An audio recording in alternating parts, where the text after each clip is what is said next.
hemopоэзис. I will explain what is this, and blood cancer. I will also explain what is this. So hematopoiesis, it's blood cell production in the bone marrow. So of course we know very well, and we studied in many problems when we study viral infections or we study all other problems. We have to deal with immune cells and other cell types. So all these cells, they are produced in the bone marrow. And here we see the scheme, how it happens.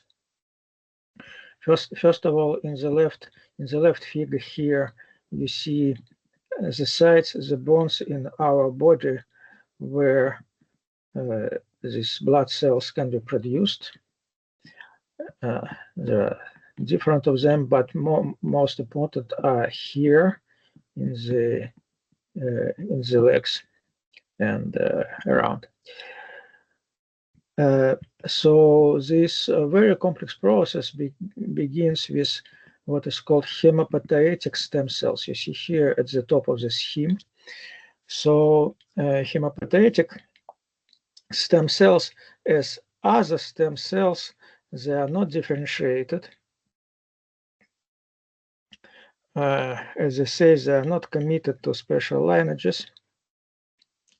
And then they produce, when they divide, which, by the way, happens quite rarely, they usually produce another stem cells, meaning that this daughter cell is the same as mother cell, but also they can produce cells which become more differentiated and which begin different lineages in all these hematopoiesis. And these different lineages, they are shown here. Here the left one, as it starts, it is called pro-erythroblast, and after several division and differentiations, at the end it gives erythrocytes. So the first lineage ends with erythrocytes. The second lineage begins with megakaryoblast and ends with platelets.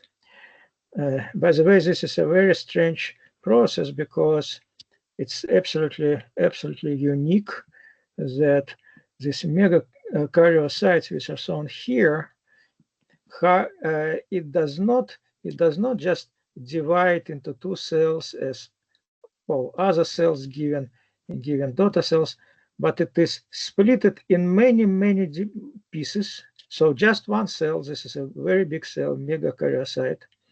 It splits in many different pieces, and all these different pieces form platelets. So there's no nucleus in these platelets. So these are just pieces of these megakaryocytes. It's a very strange and unusual process.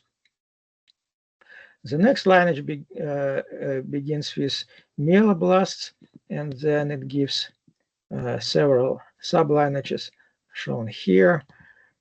All of them are called granulocytes. The next one begins with monoblasts and in fact it ends with monocytes. And here at the right, it's just one lineage, but of lymphocytes.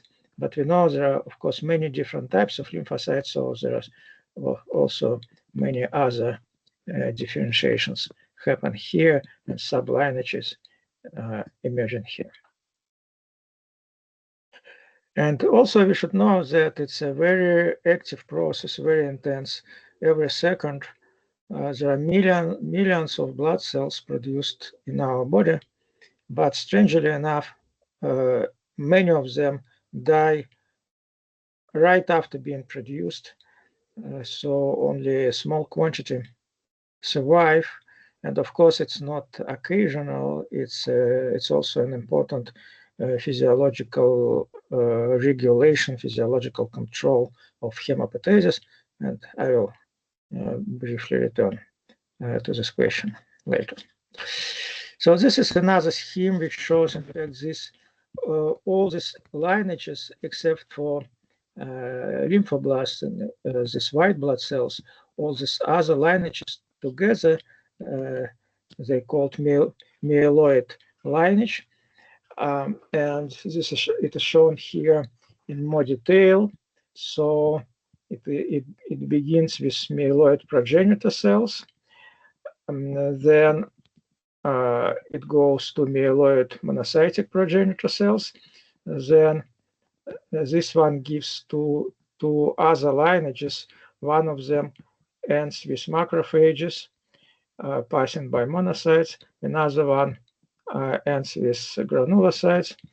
And these two lineages corresponds to erythrocytes, the final differentiation, and to platelets.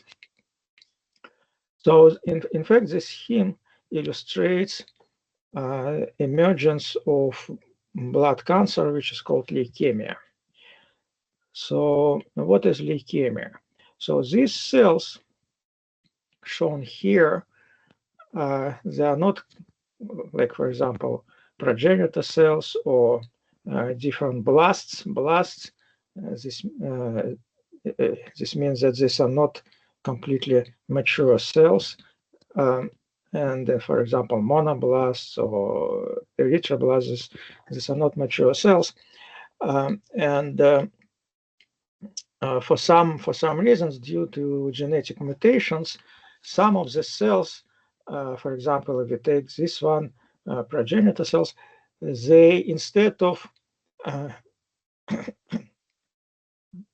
differentiating, excuse me,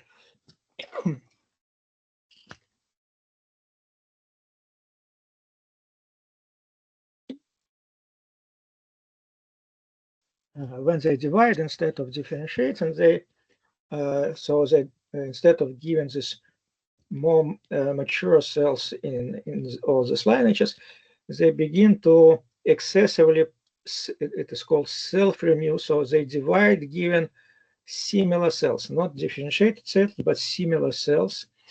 And like that, there are more and more these undifferentiated cells, blasts, in the bone marrow, and this is called leukemia. So these immature cells, they accumulate in the bone marrow. As a consequence, some of this, not only some of these differentiated cells, for example, if we talk about this lineage, and we talk this monoblasts, they begin to proliferate excessively, to self-renew. There are more and more these monoblasts. So as a consequence, these differentiated cells, in this case macrophages, are not produced in sufficient quantity. So not only that, but they can also influence other lineages. So this is the idea of what is leukemia. This is a very so this is blood cancer. So this is a very dangerous disease, and there are different types of this disease, and these different types are shown here in this diagram. So this M0, M1, 2, 3, 4, 5, 6, 7. So these numbers correspond to what is called French, American, British classification of leukemia. So depending on which immature cells begin to multiply and accumulate in the bone marrow, so there are different diseases. So different types of leukemia correspond to different cell types. Also, not all of them are called with this M and some number. For example, here you see these two types of cells. They correspond. It is called chronic myeloid leukemia. So it's a chronic leukemia. and this other THL corresponds to lymphoma. So some of these diseases, it depends on cell types and on particular properties of the patient. So some of these leukemias can be very fast and very dangerous, and sometimes it happens that it can continue only several weeks, and after several weeks, just the patient goes to see the doctor. He sees that something is wrong with his health. He goes to see the doctor, and after 2 weeks he can die. So this development of leukemia in some cases can be very, very fast. This is a very dangerous disease. But it depends, I repeat, it depends on in particular on the cell type. And usually these more immature cells, they have this, they can differentiate, they can proliferate faster and give more aggressive cells and disease progression. So we in our works, we studied, in fact, these are quite old works. So we studied what is called erythroleukemia. Erythroleukemia corresponds to this MCs and to these pro-erythroblasts. So these cells, as I told before, they begin to, instead of differentiating into more mature cells, they begin to proliferate, given all the time the same pro-erythroblasts. There are more and more of them in the bone marrow. And here I will explain a little bit later how all this happens. And also I use this scheme to show the regulation of erythropoiesis. So erythropoiesis, it is a part of hemopоэзис, which corresponds to production of erythrocytes.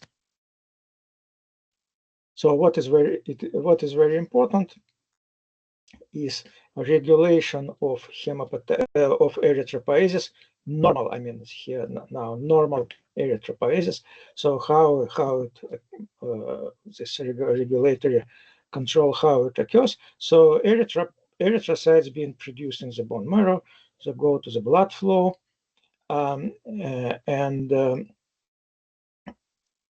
there is a special mechanism in our body which controls the number of erythrocytes in the blood, and more precisely not the quantity of erythrocytes, but the quantity of hemoglobin. This control is produced in the kidney. So somehow, if the quantity of oxygen hemoglobin or oxygen in blood is not sufficient, so there is this hormone called erythropoietin produced in the kidney. It goes in the blood circulation, it returns to the bone marrow, and due to this hormone erythropoietin, apoptosis of this progenitors is reduced. So I return to what I told before, that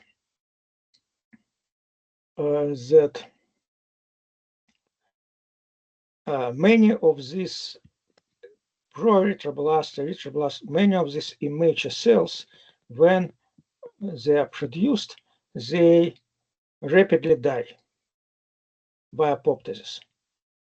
But if we need more oxygen in the body, for example, we do some physical activity, so we need more oxygen in the body.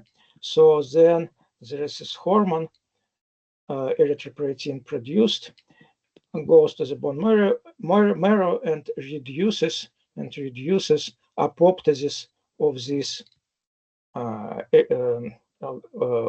erythroid progenitors and pro-erythroblasts. So there is this feedback, very important feedback by this hormone, which regulates apoptosis these immature cells, and this is why they are excessively produced in our body. Why? And then they die. Why? What is the goal of this mechanism? When we need more erythrocytes, so they stop dying, and right away, very rapidly, we obtain more erythrocytes in blood, and respectively, the level of oxygen increases.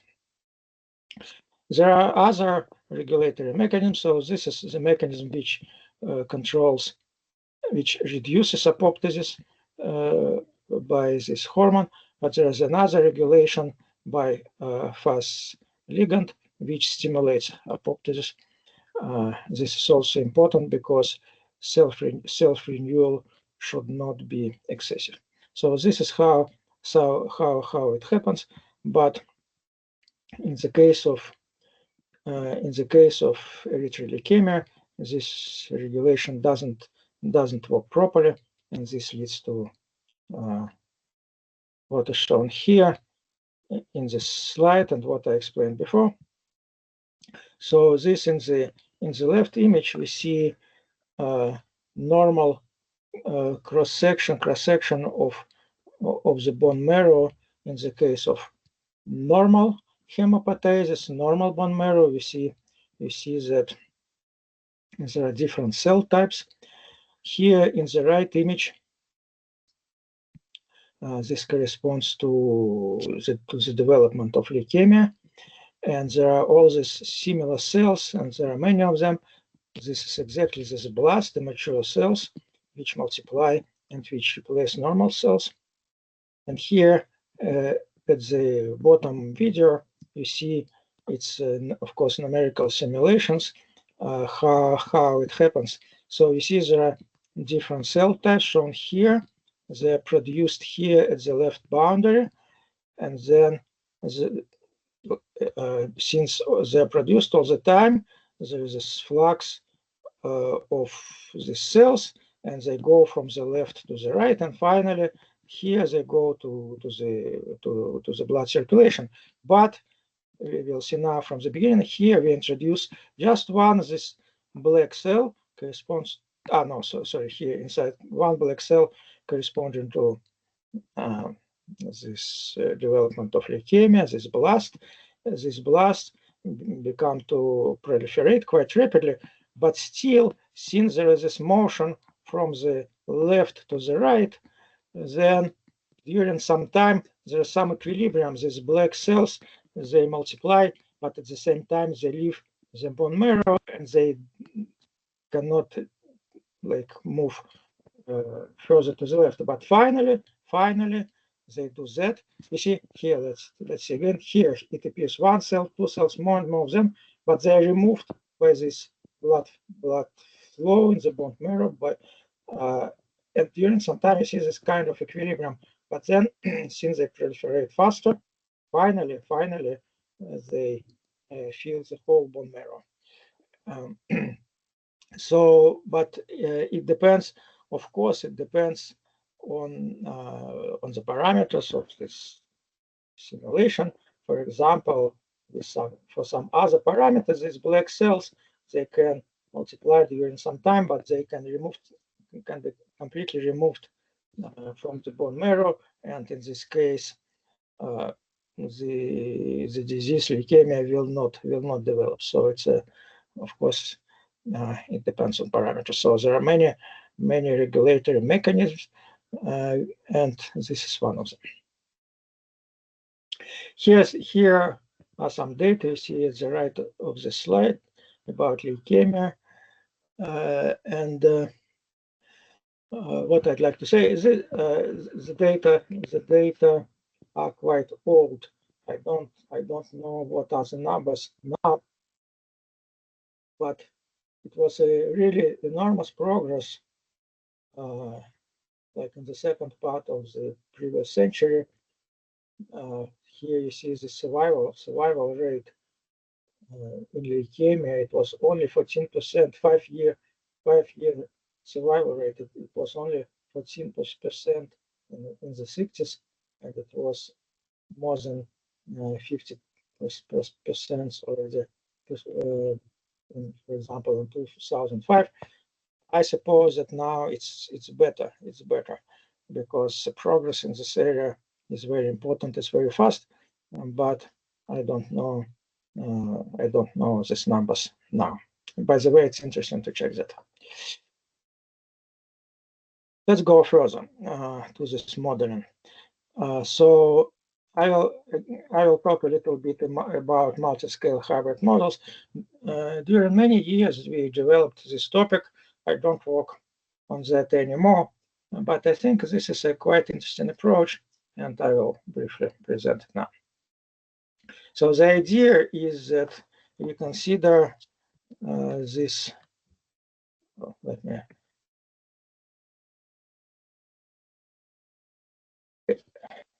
Sorry, some small problem with here. This one. I wanted to show this one. So in this case, we consider cells as individual entities, individual objects, like you see the small circles here. Each circle is one cell. And then we add intracellular regulation. So we say that there are some molecules, for example, some proteins or other molecules inside the cells, and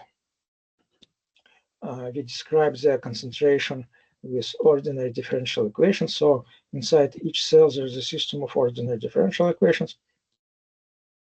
In the extracellular matrix, there are also some molecules, and we describe the concentration with reaction diffusion equations. The cells can move, and their motion is described by, for example, like Newton's second law, that the mass times acceleration is the force. There are different forces. In particular, it can be pressure from the collisions from the other cells. Yes, and you see that the cells, they have different colors. This shows that these are in fact different cell types, so they can divide given similar cells or given different cells, and this cell type depends on this intracellular regulation of this molecular side, also on the extracellular regulation.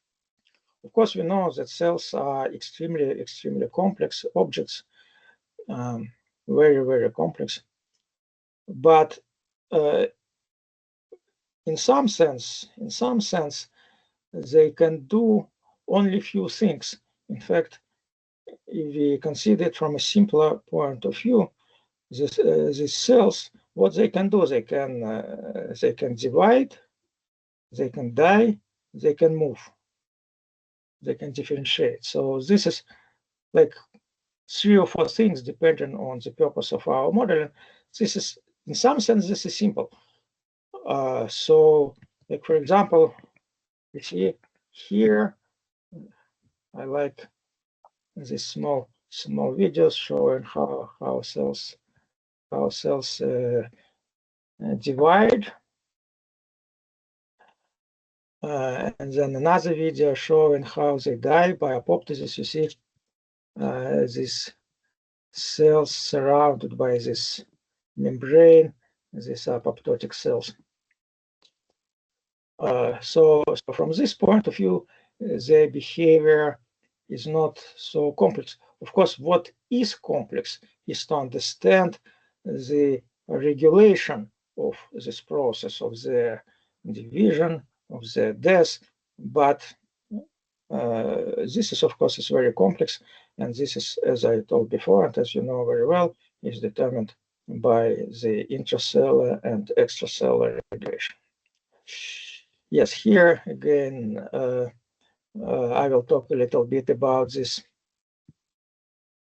erythropoiesis, and and I presented already partially this regulation of erythropoiesis. But in fact, erythropoiesis, it's a very interesting process, and it occurs in what is called erythroblastic islands. So let us see what is shown here at the top of this slide. So what is erythroblastic island? In fact, they are formed around, it is called central macrophage. So these big cell inside, this is a macrophage. And this macrophage is surrounded by all these cells of erythroid lineage in different degree of their maturity. This erythroblasts and more mature cells and so on and so forth. So these erythroid cells, they are formed here around this central macrophage. Macrophage regulates the division and proliferation, the proliferation and the partially the differentiation, the survival, and also there are other types of regulation concerning the apoptosis. So this is just one unit, one macrophage, and like maybe up to several dozens these erythroid cells around it. This is what is called erythroblastic island. And there are many, of course, there are many, huge amount of them in the bone marrow, millions of them in the bone marrow, and all the time they produce new and new erythrocytes. So I mentioned already several times, and of course we understand this is very important, that all that is controlled by these intracellular regulatory mechanisms. And there are several such mechanisms. And when we have this erythroid progenitor, which is shown here as a yellow cell, yellow circle, so when it can divide and it can give to other cells similar to itself. It can divide and give more mature cells, this is called differentiation, or it can die. And what is very important here to understand is that erythroid progenitors, these are not stem cells. So an important property of stem cells is that when they divide, they can produce the same cells. This is very important. So stem cells divide and give the same cells. They can be, some of them can after they differentiate, but some of them are exactly as the mother cell. So this and this is called self-renewal. The self-renewal potential, it decreases along the lineages. More differentiated cells, they have less and less capacity of self-renewal. However, these erythroid progenitors still have this capacity of self-renewal, and so what is shown here in this diagram, and again I repeat, this means that they can proliferate given the same cells, or they can differentiate. They can proliferate given more differentiated cells. They can die. This is regulated by different molecules. This is shown here. In these diagrams, I will not stop on details now. Just to mention that Fas ligand regulates apoptosis and differentiation. ERK, this protein ERK, regulates the self-renewal, and this can be described by this intracellular and extracellular concentrations, and correspondingly this ordinary differential equation for the intracellular regulation, this partial differential equation for the extracellular regulation. But again, I will not stop in more detail now. I think that the general idea, I suppose, is clear. The details we will not discuss today. So this is how it happens.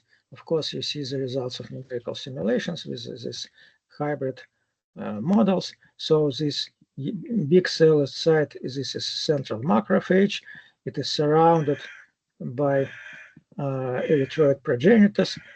These erythroblasts here, they produce Fas ligand, this red substance shown around it, which diffuses in the extracellular matrix. This Fas ligand determines the death, apoptosis of the cells. You see, they, in some sense, they kill themselves, produce this Fas ligand which kill surrounding cells. Some of them are not killed; they differentiate and they become more mature erythroid cells, and finally mature erythrocytes.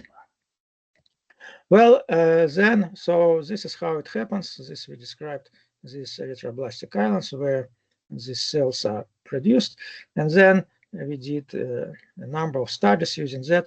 This is, for example, comparison with the experimental data.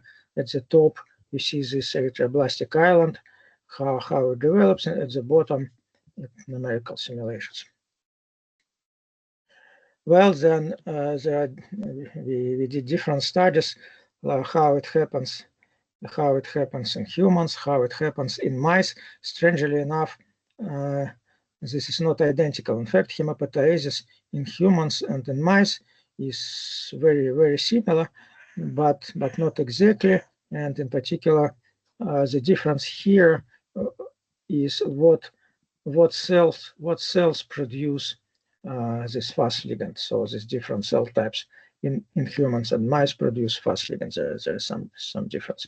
Here we modeled anemia. So if for some reason the level of erythrocytes in the body reduces, it drops.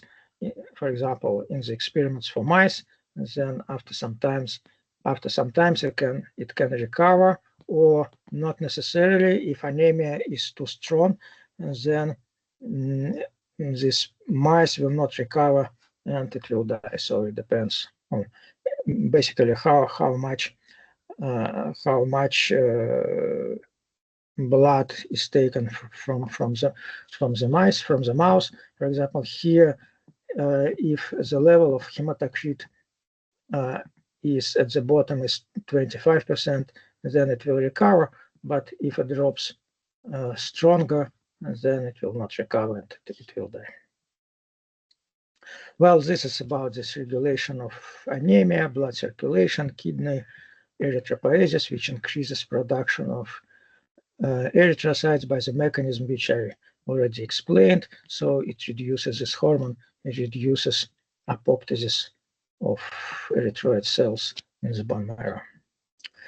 Then we studied quite actively during quite some time this also another type of blood cancer called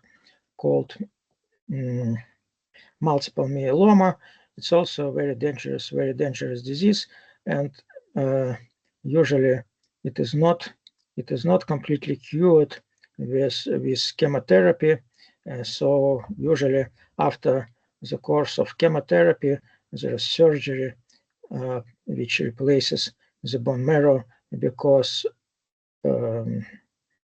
otherwise, rather often without the surgery and without replacement of the bone marrow, there is relapse, and this disease, multiple myeloma, starts again. And usually the experienced clinical data shows that after relapse, usually the patient dies. So we started that with these numerical simulations, with this multi-scale hybrid model, and you see here there are several erythroblastic islands. Of course, we cannot consider millions of them as it is the case in the bone marrow in reality, but we took, like, I think 8 of them, and how it happens. And here you see, so there are several consecutive moments of time of the development of this disease. Here you see this figure at the top, B, panel B. It's normal erythropoiesis, normal blood marrow with this 8 erythroblastic islands. Then here, this multiple myeloma begins to develop, and it becomes larger and larger. This part filled by these cells, and they destroy erythroblastic islands. And this is what happens in reality, because it is known that multiple myeloma is accompanied by very strong anemia. Why it is like that? Because the cells of multiple myeloma, they destroy erythroblastic islands, and erythrocytes are not produced in sufficient quantity, and this causes a very strong anemia. This is also shown how after treatment erythropoiesis can be initiated again. So you see some of erythroblastic islands were destroyed, but after some time they can recover, and this again we come back to this normal erythropoiesis with the same erythroblastic islands which are normally functioning. So these are some data. We compared these simulations with some clinical data. I will now discuss a little bit more about leukemia treatment, but also quite shortly, because there is another topic I'd like also to discuss a little bit today. So about leukemia treatment. Well, it depends on leukemia types. For example, I mentioned chronic myeloid leukemia. It is very successfully treated because there is a special drug which acts only on leukemic cells. But in general, for most part of cancers, these chemotherapy drugs, they act not only on leukemic cells, but also on normal cells, and in general on all proliferating cells. So how it happens in the case of leukemia, not chronic but acute leukemia. So one of the widely used drugs is called aracitazine. So it is artificial nucleotide. So what this means? So we know, of course, that DNA is composed of nucleotides, as shown here. There are 4 types of them, and when the cell divides, so the DNA is duplicated. When it duplicates, it takes these nucleotides, and it composes from this new nucleotides this new DNA. This drug aracitazine, it replaces this C nucleotide by this RC drug molecule, which is quite close to the natural C nucleotide. So in such a way that in constructing the new DNA, it can be used instead of the natural C nucleotide. But still it is different. And since it is different, so when these nucleotides accumulate in the new DNA, so the cell understands that something goes wrong, and it gives itself the signal for apoptosis. So this is how it works. So this aracitazine, RC, it kills cells, only dividing cells, but not at the same time leukemic cells and normal cells. When they divide, again, how it happens, this molecule enters this new duplicated DNA, and when its level becomes sufficiently high, the cell gives signal for apoptosis. This is the main idea, and this is the left part of the slide. It is shown this several intracellular reactions pathway. What happens is RRC. RRC enters crosses the membrane, cell membrane, and then there are several transformations, and then it finishes with this RIUTP, which is like considered as a substitute nucleotide. So, and when its concentration is high enough, then the cell dies. This is this model for the description of the intracellular concentrations. And here I will present very shortly a very interesting approach which was discussed in the modeling literature. A little bit it was also discussed by the medical doctors, but I think that it's still not very popular in clinical practice. And the idea is that normal cells and leukemic cells, they divide, but their division is a little bit specific. There is a difference between their division. So what this means, normal cells divide, so it depends on the time of the day.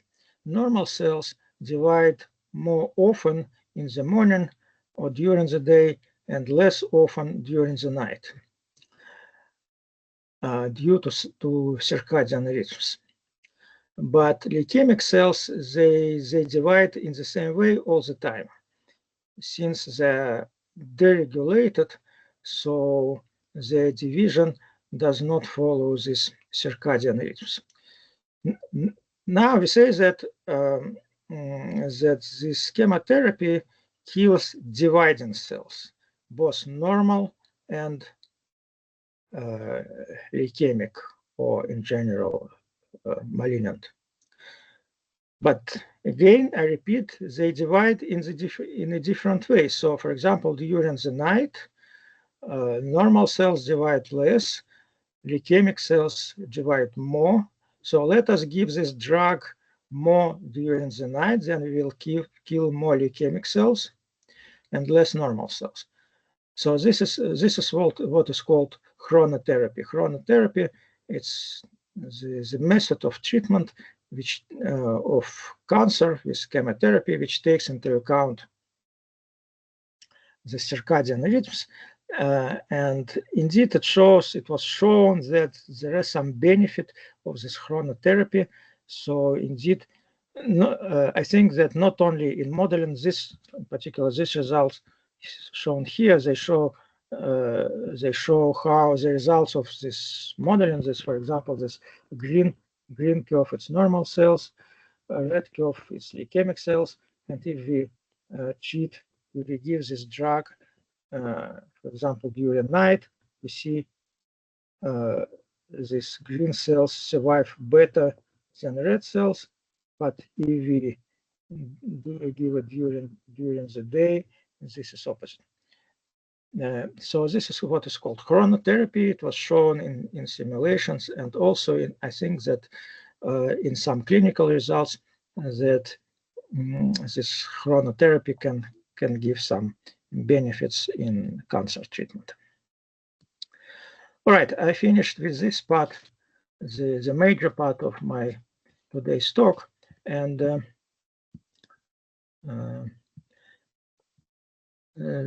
I will spend a little bit, like remaining 10-15 minutes, but I'm looking how to stop sharing screen. I don't see it here.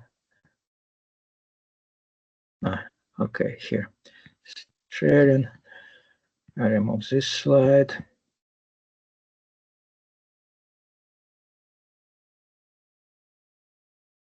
All right. And I will show another slide, which is here. Just a moment.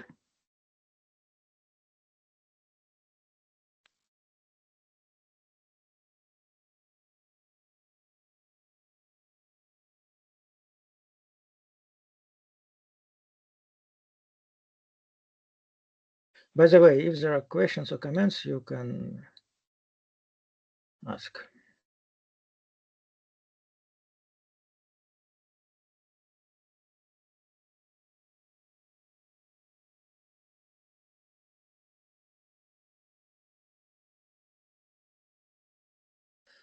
All right, I suppose that you see my screen, right? Yes, we can see. All right, so I will talk a little bit now about one of our ongoing works on treatment of different diseases.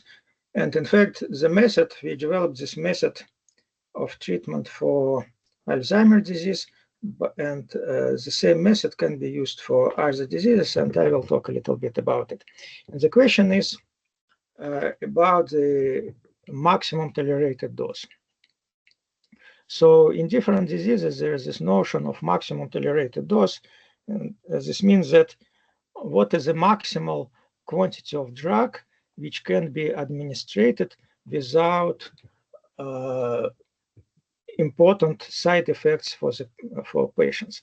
And usually, in particular, in chemotherapy, in cancer treatment, or also in many other drugs, this is determined by the weight of the patient and by the surface area of the body. Strangely enough, more by the surface area than by the weight. And the question is, how we can administer this drug?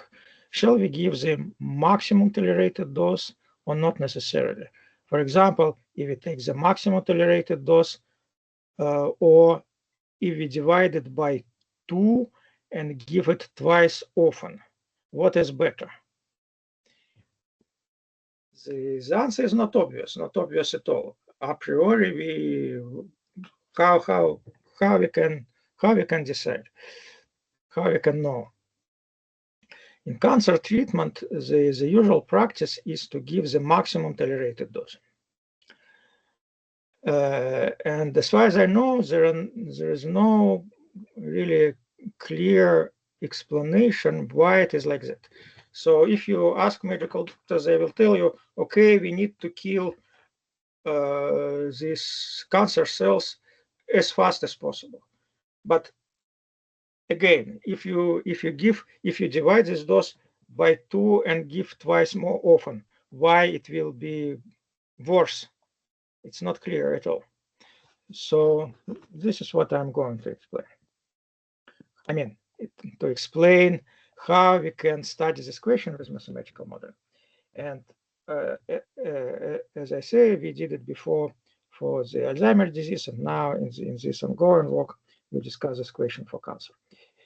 And I will show the simplest possible model for cancer, which is here.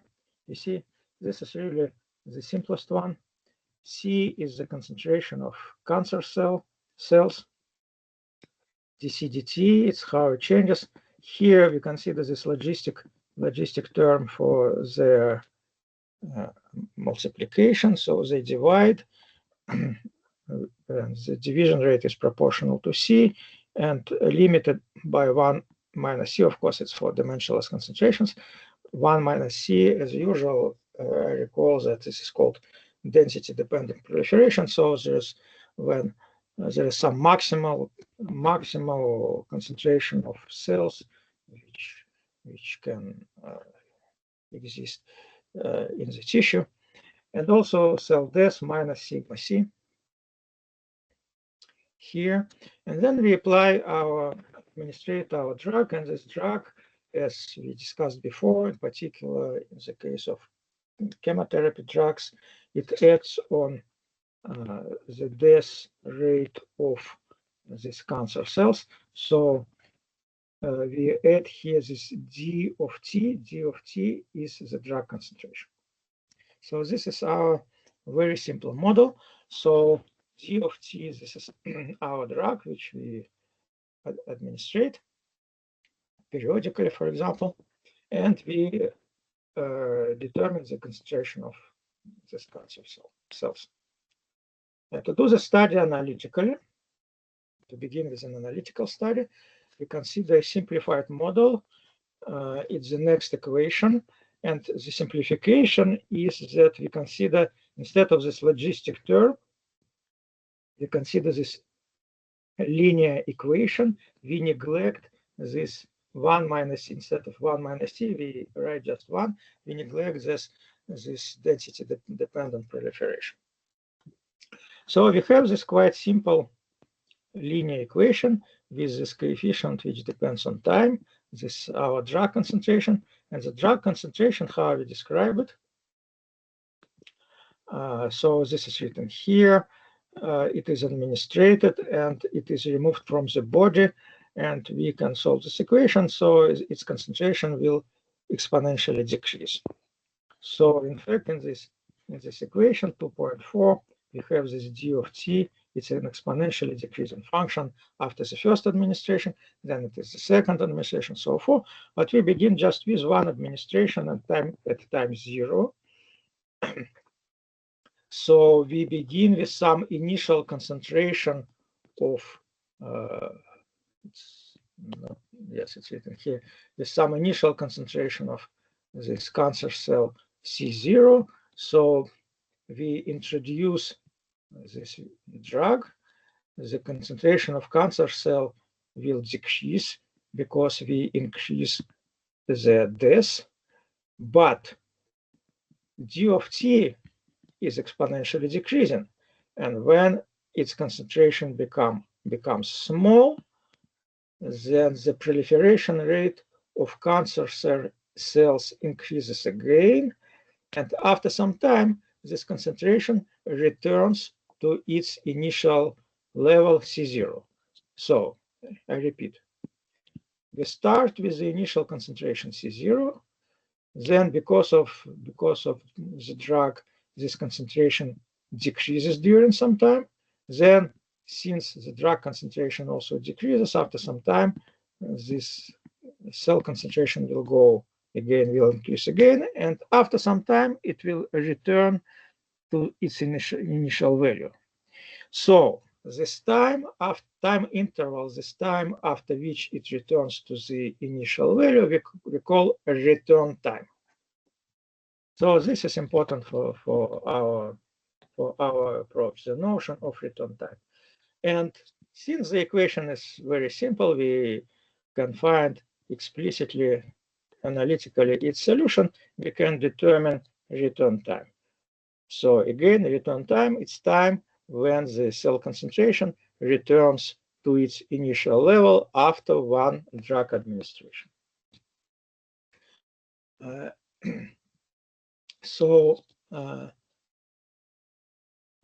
I will explain what happens here with this figure. So this is time on the horizontal axis, cell concentration on the vertical axis. We administrate this drug at time 0. You see its concentration. I take this curve called 1a. Its concentration decreases, and then it increases again, and then it returns to its initial level at time 0.8. At this moment of time, we do the second administration, and the behavior is exactly the same, decreases, increases, and it returns to this initial level at time 1.6, right? Now, let us take a twice larger dose, it's the curve 2, and let us see what will happen with this curve. So it will go down, it will go up, it will return to the same level. So the question is, what is the return time in these two cases? Here, so if we take what is shown here, either we take one single large dose or two small doses, the total quantity of the drug in these two cases is the same, is exactly the same. But the way of administration is different. Here, in the first case, we take a smaller dose, twice smaller dose, and we do it twice. In the second case, a twice larger dose, and we do it only one time. What is better? So this simulation shows that larger dose is better because the return time is larger. So, so there is more time to return to the same initial level than in this case. And then we determine the protocol of treatment, and we see that in the second case it is more efficient, exactly because this return time is larger. This is an example, of course, but in fact, not as example, but the general result is that if we consider this simplified model, linearized model as shown here, where we neglect this 1 minus c, then the larger dose is always more efficient than the corresponding number of smaller doses. So the conclusion is that in this case we should administrate the maximum tolerated dose. This is a conclusion for this simplified model. Maximum tolerated dose is more efficient. The analysis is quite simple, but the conclusion is important that indeed in this simplified case, the maximum tolerated dose is most efficient. This can be explained with this figure. I don't have already enough time. I will make a only a short comment here. So this function, this curve shown in blue is a return function. So Q here is the drug concentration. For each drug concentration, we determine this return time, and this return time as a function of the drug concentration is called the return function. In this particular, for this particular equation, under this linearization, this return function is like that, and we see that for each point at this curve, if we draw a straight line from the origin to this point, then it will not intersect the curve anymore. It will remain under the curve. And this is exactly why the larger dose is more efficient. Let me explain. If you take the dose 1.5, we are on the curve. If you take twice larger curve, twice larger dose, I mean 2 times the same dose. The first one was 1.5. The second one is also 1.5. The total return time will be here. It's about 1.7 or something like that. It corresponds to this point. But this point is below the curve. If we take one single dose, 3, the return time is on the blue curve is about 2.8. It's for one single dose, return time is 2.8. For 2 half doses, the return time is 1.8, meaning less. This is why this dose 3, larger dose, is more efficient, because the total return time is larger. And this is always, of course, this is example for 1.5, but it is always the same for any dose, because the curve is like that. Because for any point at the curve, the intersection with a straight line, there's only one intersection with a straight line. And this is exactly why the larger dose is more efficient than the smaller dose. I hope that this explanation is clear, and the condition for that, analytical condition written here, I will not stop on that, but geometrical explanation is that for any straight line, there is only one point of intersection, and I hope this geometrical explanation is clear. To finish, I will just I will show now this our initial model, where we don't neglect this C here. We consider this initial equation. We construct, as before, we construct this return function, which is shown here again by this blue line. But now in this case, this property which I discussed before is not satisfied. There are some straight lines which intersect this blue curve in 2 points, not in 1 point, but in 2 points. And according to what we discussed before, in this case, the larger dose may not be more efficient. It can be less efficient. For example, let us take this example with this dose 0.3. We have this point at the curve, this return time. Then we have another administration, the second administration, with the same dose 0.03. It gives us 0.6, and it will be here. But if we do one single administration with a twice larger dose 0.6, the return time is here.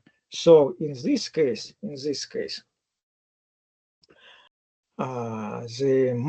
larger dose is less efficient than the smaller dose.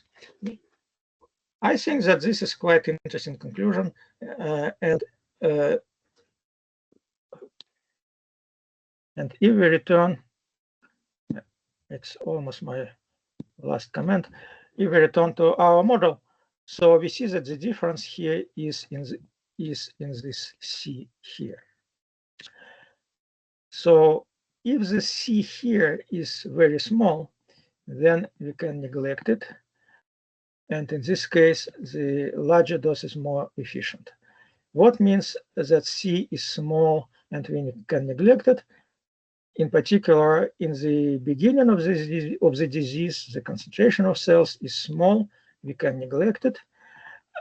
If the disease is more advanced, the concentration is larger, we cannot neglect it. So in the beginning of disease development, the maximum tolerated dose is most efficient. If the disease is more advanced, it may not be most efficient. Then it depends. Sometimes it is, sometimes not. All right, I will finish on that. There are several other questions. So this is an ongoing work. It is not finished. There are some other questions, and in particular space dependent, because of course, when we study cancer, we should take into account the spatial variable, how cancer grows. It becomes more complex here. And another question is about this intracellular regulation, in particular with this leukemia treatment aracitazine. You remember I mentioned that. So we are going to introduce more detailed equations, in particular for this intracellular regulation, and apply this method, in this case, taking into account this more detailed regulation. So I stop on that. Please, if there are questions, we can discuss.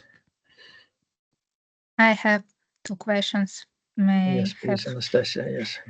The first one is about one of the last figures which you have shown. As I remember, it is figure 4. It's figure 4 when there is straight line for small doses of some treatment. Could you please explain why there is such straight line, horizontal straight line? Let me. All right. Let me try to return then to the figure to understand your question more clearly.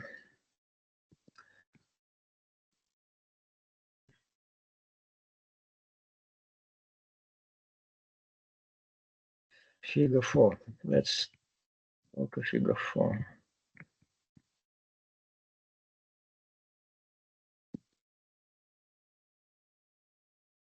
Figure 4 is here. You talk about this one?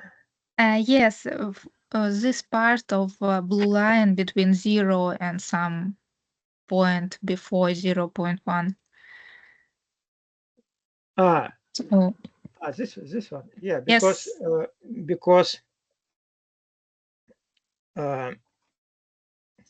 this, all right, what is this blue line? This is what we call a return function. What is a return function? It's time when the concentration of cells return to its initial level. It means that, what means returns to its initial level? It implies that in the beginning it decreases and then it increases, right? Mm-hmm.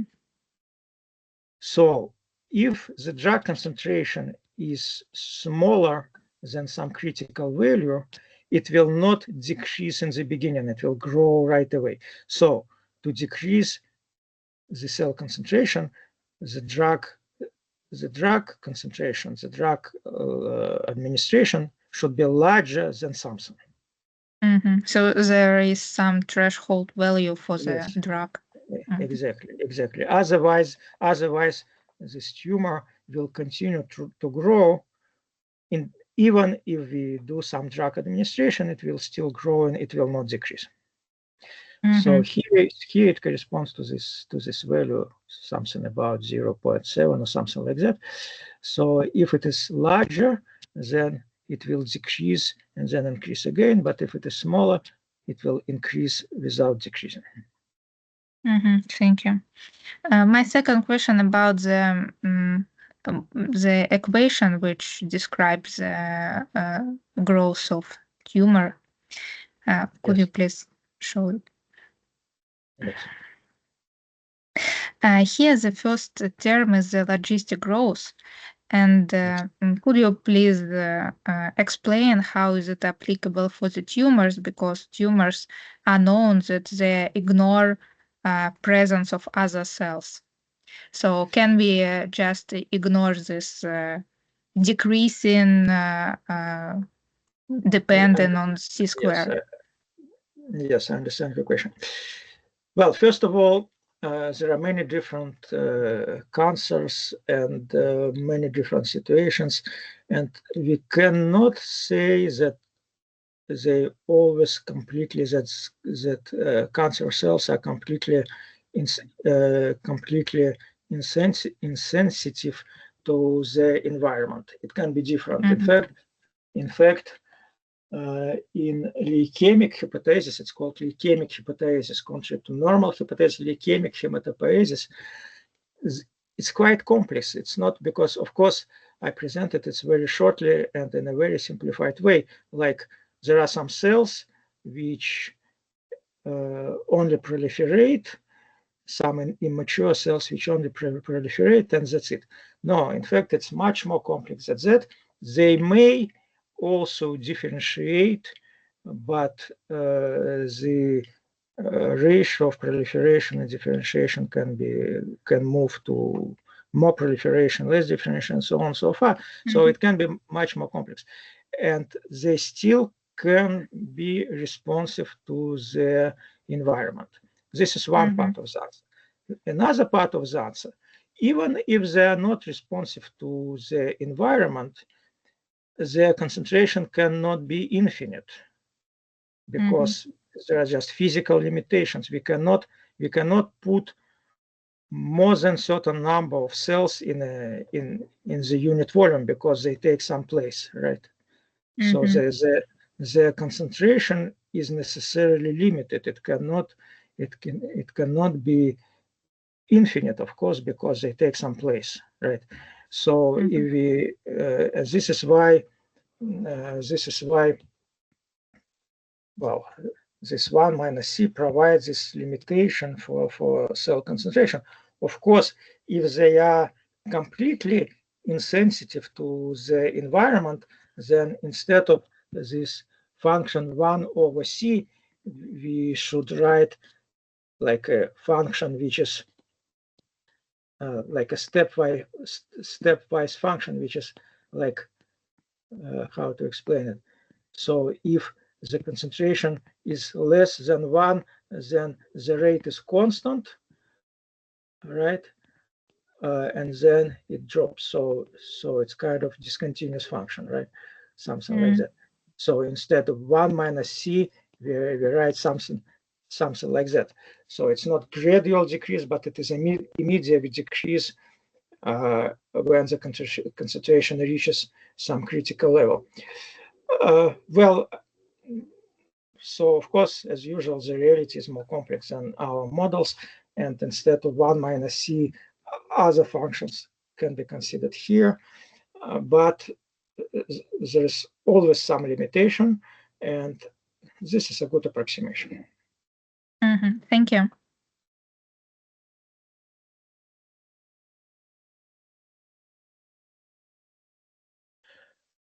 Well, if no other questions, then I stop sharing the screen.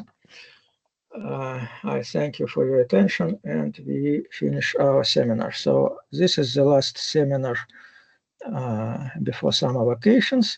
We have some candidates, I suppose, for the next academic year, beginning from September. In particular, I see Alexei Tokarev, who is here, and Alexei accepted my invitation for to give a talk in our seminar. So please, Anastasia, you can contact Alexei to fix his seminar beginning from September. Okay, I will contact. All right, then, like again, as I say, this is our last seminar before vacation. So I wish you nice vacation, and also very, very productive work, of course, during the vacation. This vacation is, in fact, it's to work more productively, I suppose, in spite of the very hot weather in some countries. So I stop on that. Have a good day. Goodbye. Thank you very much. Goodbye.